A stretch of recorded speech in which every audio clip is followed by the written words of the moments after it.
우리를 향한 하나님의 약속은 어떤 성격과 특징을 가지고 있을까요? 먼저 첫 번째로 우리가 생각해 볼 것은 하나님의 약속은 일방적이고 주권적인 약속이라는 것입니다. 무법천지가 행복한 나라일까요? 아니죠. 세상 법도 그런데 하나님의 백성이 하나님의 법을 지키지 않고 살아간들 여러분 아무리 부귀영화를 누려도 그것은 우리에게 참된 행복을 주지 못하는 것입니다. 여러분 이처럼 우리를 향한 하나님의 약속은 우리를 올가매는 짐이 아닙니다. 하나님의 약속을 따라 사는 삶은 행복한 삶입니다.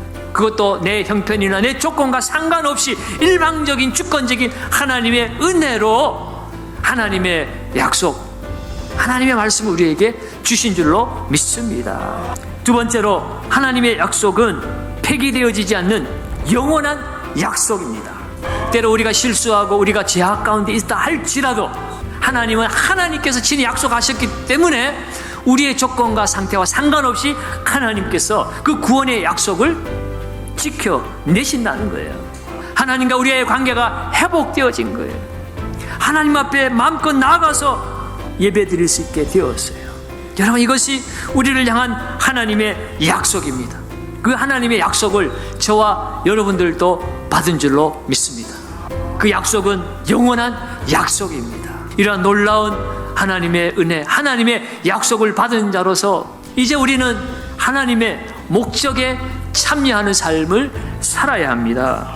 너는 복덩어리가 되어라. 아브라함을 복이 되게 하신 이유는 아브라함을 통하여서 온 세상 모든 열방이 복을 받게 하기 위한 하나님의 원대한 계획과 목적이 있다는 것입니다. 겨우 다른 사람들보다 돈 더 많이 벌어라, 더 비싼 차 타고 다녀라. 여러분 그것을 위해서 하나님께서 피를 흘리셨겠습니까? 하나님 우리에게 주시고자 하신 진정한 복의 내용이 무엇입니까? 그것은 바로 하나님과의 생명의 관계입니다. 하나님과의 그 생명의 관계를 방해하는 것들이라면 우리는 과감히 그것을 던지고 떠나야 하는 것이에요. 성도의 진정한 행복은 하나님을 나의 아빠 아버지로 부르며 그분의 말씀을 듣고 그분께 기도하며 그분의 뜻을 이루어가는 하나님의 목적에 동참하는 삶이 행복인 줄로 믿습니다. 너는 복의 통로가 되어라. 복은 나누어 줄 때 의미가 있어요. 오늘 우리의 삶을 통해서 누군가를 행복하게 만들어야 합니다.